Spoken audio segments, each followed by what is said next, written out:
What's up, everybody? Thank you all for tuning in to my 60th episode of Project Renaissance Man. Today's episode is going to be titled, What's in Wyoming? The reason I title it this, and this is going to be more of a rant than anything, is because I was asked this question before. And then someone very close to me had been asked this question as well. When she had mentioned, my girlfriend, she said, yeah, my boyfriend's out in Wyoming, and somebody had said to her, well, what's in Wyoming? My question is, what's in your little microcosm? You know, these people, they want to put down places they've never been to. They've never been outside their backyard. And they want to talk trash, and criticize what they don't know, because they don't have the balls to fly. That's that culture. Those people don't know that there are other places that exist outside their own little sandbox. You know, um, I've been exposed to these people my whole life, and I'm just very fortunate because I encountered somebody who he was a barista at a cafe, and thankfully enough, I was going through hard enough times, and I didn't feel like I had anywhere to go. My back was pretty much against the wall.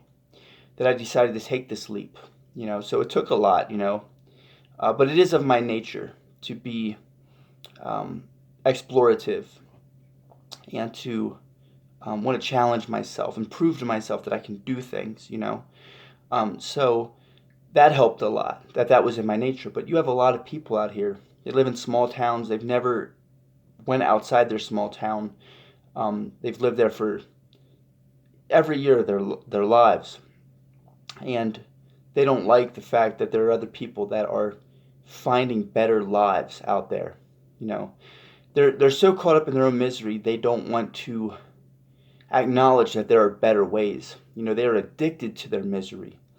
There's an obsession with that. They're fixated on it, and they want to play victim. They're the weak people, the fragile people, the ones that want to blame everything else for their problems. I've worked with these people, time and time again back home, and when I finally came out here last year, I realized what kind of decent people there really are in the world. And to the extent that I feel like my faith in humanity has been restored a bit, which is saying a lot because I was on a pretty, high scale of really despising people, back home. So, um, it must have left a pretty strong impression upon me to, you know, um, just felt that way, to have felt like, there is good in this world. There are decent people in this world and genuine people and people who are into things. Um, when you live in an environment where that's all you know, it's easy to think that that's all that exists. You know, you're surrounded by that, and that becomes your worldview. You're like, this is a representative of my worldview, but it's extremely erroneous thinking because it's not even close, not even nearly close. Even the retail out here is way different. I remember when I worked at Payless back home, and people were borderline raiding the store, for shoes during liquidation, and there were a lot of thefts because we couldn't keep up with it. We were very short staffed, um, and the place was going to hell. And people were extremely rude. Out here, I'd say 90% of your clientele are cordial. They're friendly. They come up to you. They greet you, and they want to have a conversation with you. They don't want to just buy their shoes and get the hell out of there. They actually want to interact with you and engage with you. And I love that about this out here. So these people that want to ask me what's in Wyoming, maybe you need to get outside of your little box and see what's really out in the rest of this world. There's so much more than what meets the eye and what you're so used to, you know.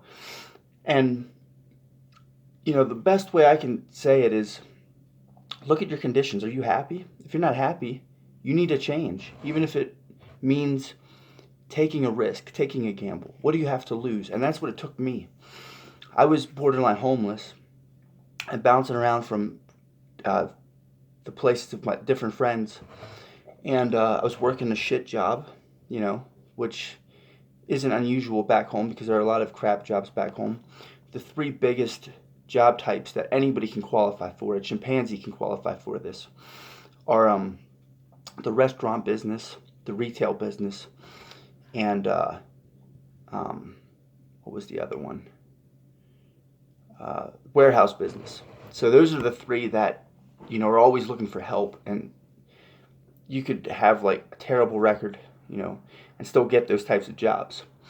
But in all the decent jobs, or most of the decent jobs, you need a degree for.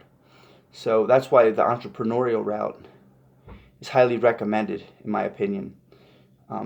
Instead of being somebody else's bitch for 30 years of your lives, pave your own path, grow some balls. Stop being, keeping yourself tucked away in nestled up in your comfort zone. That's doing you no service. If anything, it's just hampering your growth. You're never going to grow. You're like that little caterpillar that's in a cocoon that never breaks out of it and flutters away, never even gains flight. So that's pretty much my rant. I just get sick of hearing it. People that have never even experienced this kind of life want to talk trash about it. And it's a beautiful way of life. I can ask these same people, how much time do you have in a day? Because right now I can tell you, I get off of work and I have so much time to myself. I can write, I can read, I can sit down and have conversations, which a lot of people back home don't know anything about. So, back home people are boasting about how they pump in up 70 hours a week. How's that bragging content? To me, you're looking awful, because if you're putting in 70 plus hours a week, you're not offering any time to your family. You're not offering any time to make memories, to experience life itself, this beautiful miracle. You're dishonoring this beautiful miracle. And that's disgraceful. But yeah, I see this all the time back home. It's part of the culture, where these people just want to brag about how many hours they put in. You're a fool.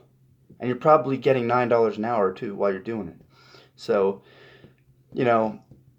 out here, I have all the time in the world. I'm eating 3 meals a day. I'm provided for. I have a roof over my head. And it's a clean, look at this dorm. It's pretty nice looking. There's my bed. It's a little messy. It's my roommate's side. There's the bathroom back there. It's nice. And my roof is here. I get 3 meals a day. A lot of people back home are struggling their asses off. Have nothing to show for it. They're enslaved by a crap work system, working for a shitty boss. Look, I'm pretty fit right now too. I'm feeling really good, man. I've gained more weight than I've probably gained in the longest time. When I was back home, I had to hit the food bank 3 times. Was very underweight, malnourished, and if it wasn't for my burning spirit to appreciate the culture of Lancaster, which is, record stores and bookstores, those things are what's fed my soul. Because I didn't have any food here in my belly, and I was struggling. I fell behind in my rent a few times, and thankfully enough, I had very generous property owners, a landlady and landlord that were great. They worked with me.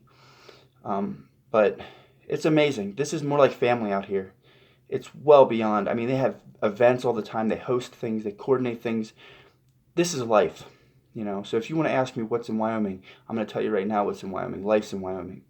And this isn't just Wyoming. There are places all throughout the country, Like I've talked to a friend that said there's Acadia, on the east. Different places. Get out there. Stop keeping yourself imprisoned and pinned down and then bitching about it and acting powerless. You have power. You need to get out and you need to explore and grow a set. So that's all I got for you guys. Thank you all for tuning in to my 60th episode of Project Renaissance Man. I highly encourage you, and from a very positive perspective.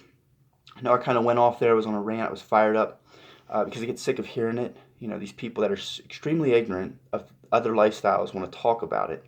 They act like they have any feedback or information on it, and they are clueless. They don't even get it. But anyways, I thank you all for tuning in to my 60th episode of Project Renaissance Man. Stay positive. I'll see you all on the 61st episode. Later.